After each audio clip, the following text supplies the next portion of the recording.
Hello and welcome back. तो आज हम करेंगे हमारी poem how to tell wild animals. Poem काफी सिंपल है और ये आपके chapter two stories about flying के एंड में दी गई है। तो जैसे कि टाइटल में मेंशन है how to tell wild animals, तो इस पोएम में बताया गया है कि हाउ कैन वी आइडेंटिफाई और how can we tell that which wild animal is this. कि कोई वाइल्ड एनिमल आपके सामने आता है तो आप कैसे बता सकते हो कि ये कौन सा वाइल्ड एनिमल है। तो काफ़ी कॉमन वाइल्ड एनिमल्स को हम सब जानते हैं, हमने सबकी इमेजेस देखी हैं। ये बहुत कॉमन सा मेथड हो जाता है किसी भी एनिमल को पहचानने का कि उसकी इमेज देख लो तो आपको पता चल जाएगा उसकी कैरेक्टरिस्टिक्स कैसी हैं, वो कैसा दिखता है या वो कैसे अटैक करता है। ये आपको कई सारे चैनल्स में दिखाया जाता है।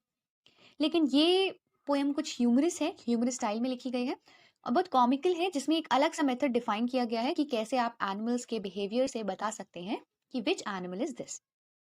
काफ़ी सिंपल पोएम है, लेकिन इसमें कुछ वर्ड्स हैं जिनके मीनिंग्स लर्न करना बहुत इंपॉर्टेंट हो जाता है। तो जब हम लाइन बाय लाइन एक्सप्लेनेशन करेंगे तब उनके मीनिंग्स लर्न कर लेंगे।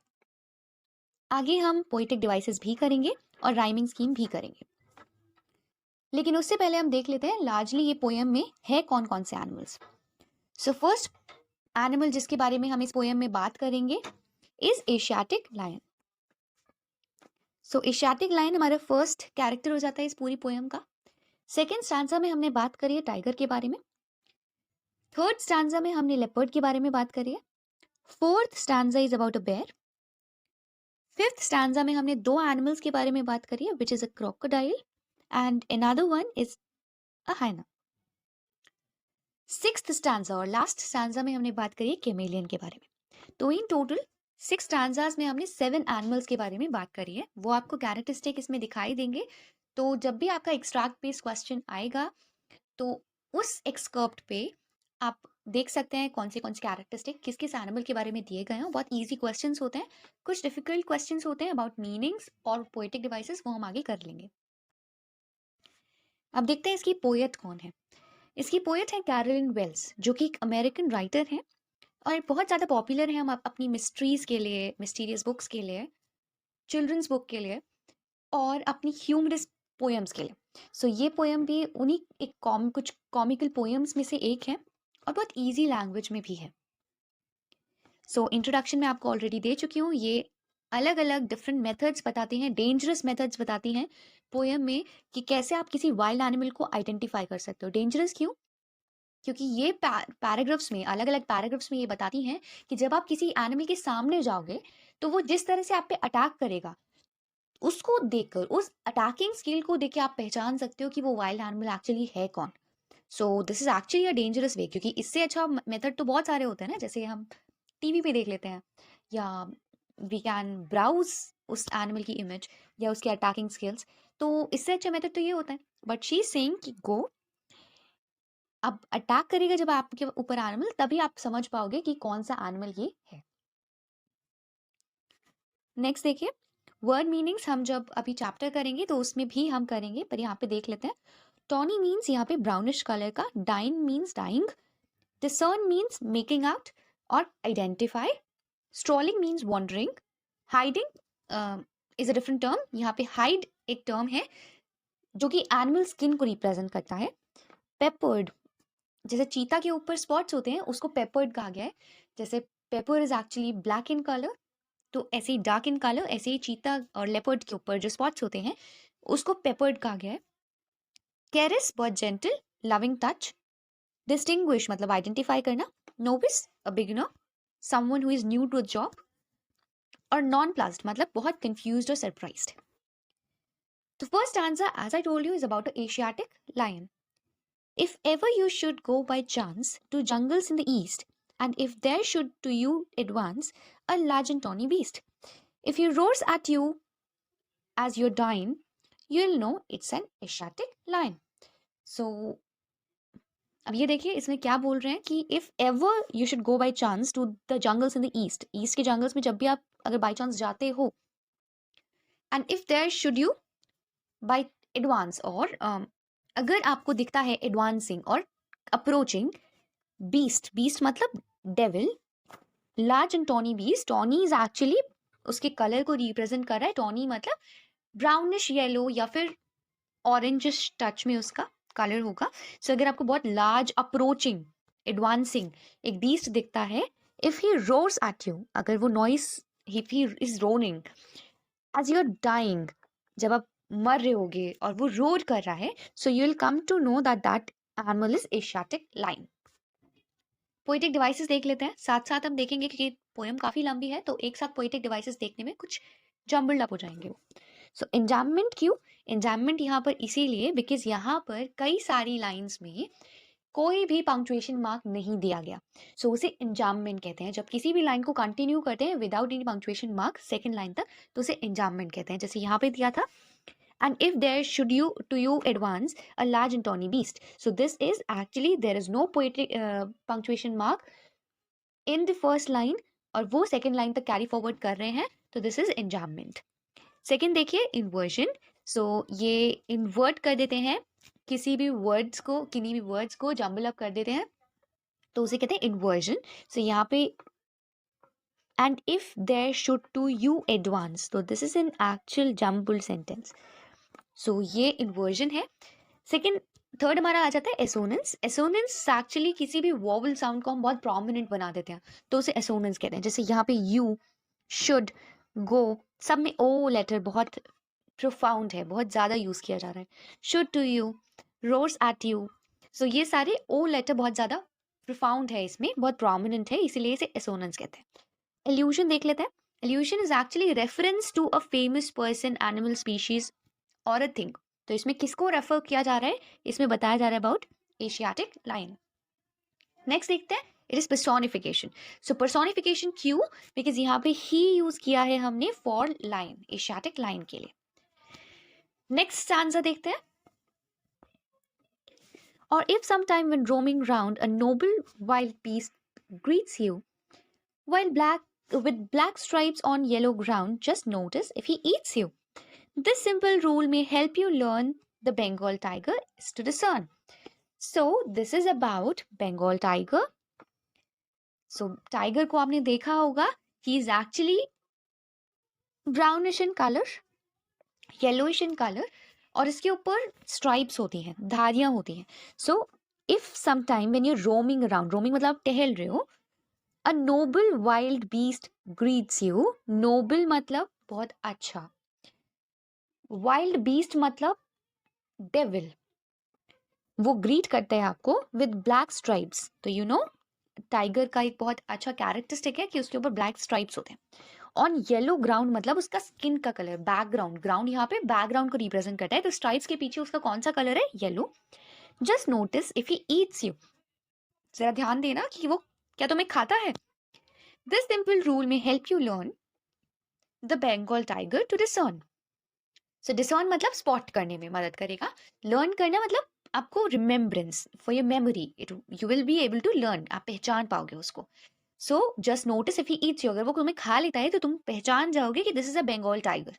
सो दिस इज एक्चुअली फनी कि वो खा लेगा आपको, तो आप कैसे पहचान पाओगे, and how would it matter कि आप उसे पहचान पाते हो कि नहीं, एक्चुअली में तो आपको वो खा चुका है। तो पोएटिक डिवाइसेस देख लेते हैं। एलिट्रेशन है, एलिट्रेशन इज वेरी सिंपल, बार बार आर वर्ड का लेटर का यूज हो रहा है, सो एलिट्रेशन। इन्वर्जन बता चुके हैं हम। एल्यूशन, इसमें फेमस पर्सनालिटी, एनिमल, स्पीशीज का जिसका जिक्र हो रहा है, that is Bengal tiger. Assonance, again इसमें ओ का बहुत ज्यादा यूज हो रहा है। पर्सोनिफिकेशन, इसमें हम उसको एनिमल की तरह नहीं बल्कि एक पर्सन की तरह ट्रीट करें। If strolling forth a beast you view, whose hide with spots is peppered, as soon as he has leapt on you, you will know it's a leopard. It will do no good to roar with pain. He'll only leap and leap again. तो इसमें किसके बारे में actually में बात करी गई है? It is a leopard. इसके कैरेक्टरिस्टिक क्या बताए गए हैं? स्ट्रॉलिंग फोर्थ मतलब बहुत टहल रहे हो आप, आराम से मजे में टहल रहे हो, तो अगर आप जा रहे हो आगे, सो अगर आपको कोई बीस्ट दिखता है, उसका हाइड, हाइड मतलब आई told you this is not actually hiding, ये छुपने के बारे में बिल्कुल नहीं है, दिस इज अबाउट उसका कलर, स्किन, एनिमल की स्किन को हम हाइड कहते हैं। सो स्पॉट्स इज पेपर्ड, पेपर्ड मतलब उसके ऊपर छिड़के गए हैं, सो पेपर्ड एक्चुअली रिप्रेजेंट कर रहा है उसके स्पॉट्स को। As soon as he has leapt on you, जैसे ही वो आपके ऊपर झपटेगा, you will know it's a leopard. आप तुरंत जान जाओगे दिस इज अ लेपर्ड जैसे ही वो आपके ऊपर झपटेगा. सो इट्स एक्चुअली फनी कि वो आपके ऊपर झपटेगा, तब तक आप पहचान नहीं रहे हो, तो you are standing there, you are not doing anything कि आपको पहचानना है उसे, तो आप वहीं खड़े हो.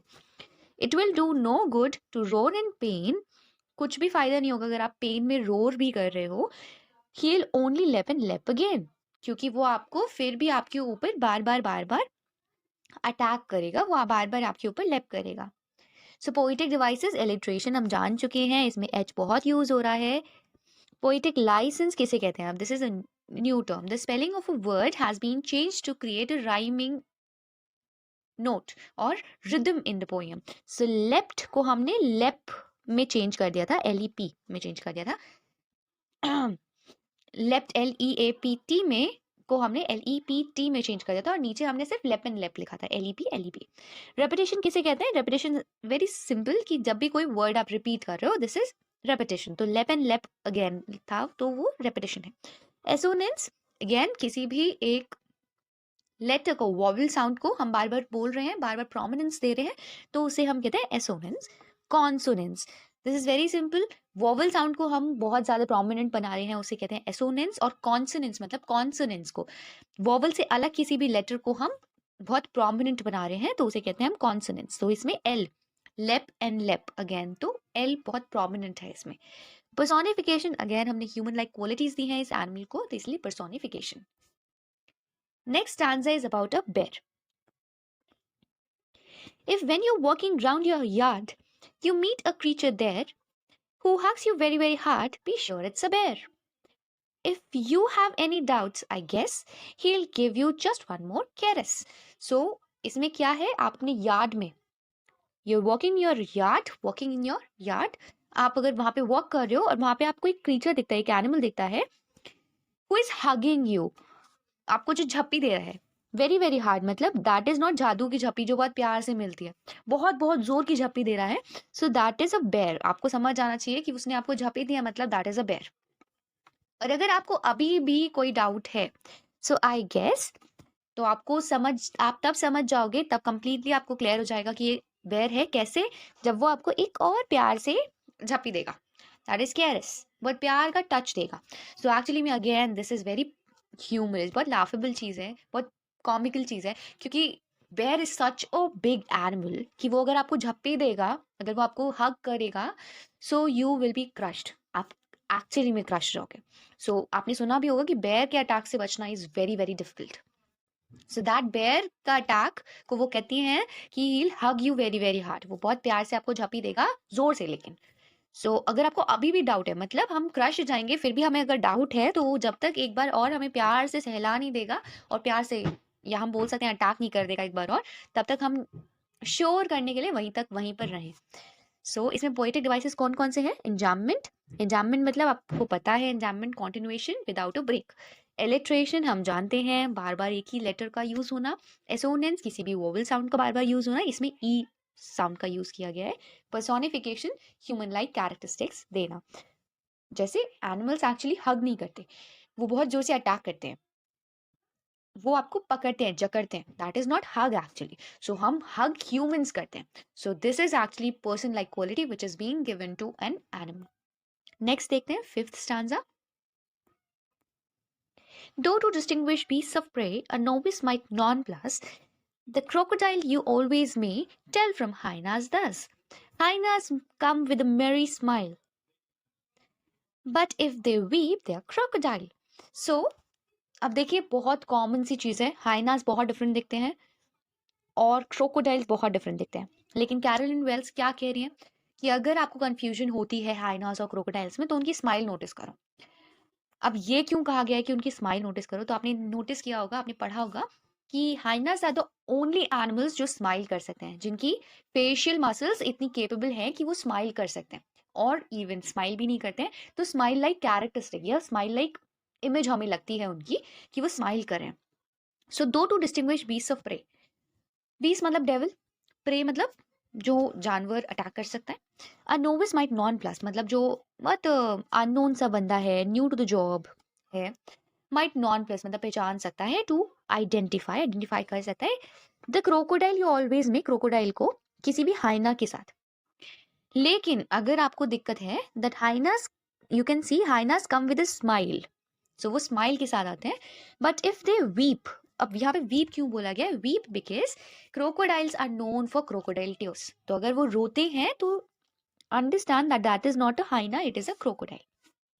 पोएटिक डिवाइस अगेन एलिट्रेशन, इसमें बार बार एन का यूज किया गया, novice and non plus.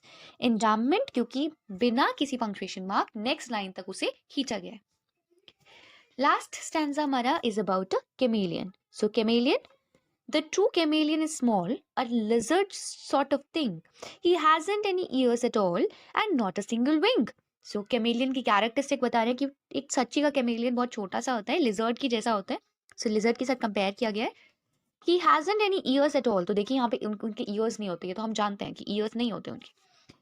And not a single wing. So wing, एक भी wing नहीं होता उनका। So you know that they are very tiny, बहुत स्मॉल होते हैं, लिजर्ड के जैसे होते हैं, ईयर्स नहीं होते। ईयर्स हम ये नहीं कह रहे हैं कि उनके ईयर्स को सुन नहीं सकते, we are just talking about external ears. तो एक्सटर्नल ईयर्स उनके नहीं होते हैं। And not a single wing, मतलब उनके विंग्स भी नहीं होते हैं। If there is nothing on the tree, it is the chameleon you see. अब यहाँ तक बहुत कॉमन था, लेकिन लास्ट 2 लाइंस में आपको थोड़ा कॉमिकल दिखेगा। कैसे कि अगर आप वो कैरोलिन वेल्स बोलती हैं कि अगर कुछ भी आपको ट्री पे नहीं दिख रहा है, so it is the chameleon, it is मतलब it is the chameleon you see, मतलब आप कैमेलियन देख रहे हो। सो कुछ नहीं दिख रहा है तो कैमेलियन कैसे देख रहे हैं? बट एक्चुअली में यहाँ पर वो एक कैरेक्टरिस्टिक की बात कर रही है विच इज कैमोफ्लेजिंग। कैमोफ्लेजिंग मतलब वो अपने आप को बैकग्राउंड के हिसाब से कलर चेंज कर लेते हैं। इसका पोएटिक डिवाइस कौन कौन सा है? एलिट्रेशन इसके अंदर है, बार बार एच का यूज हो रहा था, ही हैजंट, तो एच एच। कॉन्सोनेंट्स इसमें है कि एक बहुत प्रोमिनेंट साउंड थी जी की, जैसे सिंगल विंग, तो जी इसमें भी है, सेकंड वर्ड विंग में भी जी है। पर्सोनिफिकेशन, बार बार ही बोल रहे हैं हम इट की जगह, बल्कि इट हमने सुन पढ़ा है कि प्रोनाउन में इट यूज करते हैं for animals and non living things, लेकिन यहाँ पर हम ही बोल रहे हैं उसे। अब सबसे एंड में हम एक चीज देखते हैं, बहुत कॉमन चीज है, विच इज राइमिंग स्कीम। तो राइमिंग स्कीम क्या है इस कंप्लीट पोएम की? It is A B C C. देख लेते हैं कैसे। तो फर्स्ट पैराग्राफ में हमने देखा था कि ए बी सी सी कैसे है, ये वाले पैराग्राफ में देखते हैं। Chance is rhyming with advance, तो ए, ईस्ट टू बीस्ट, तो ए बी। लास्ट में दोनों लाइंस बिल्कुल सेम है, डाइन एंड लाइन। सो यहाँ पे हमारी राइमिंग स्कीम फिनिश हो जाती है और हमारा कंप्लीट पोएम भी फिनिश हो जाती है। So thank you and keep watching.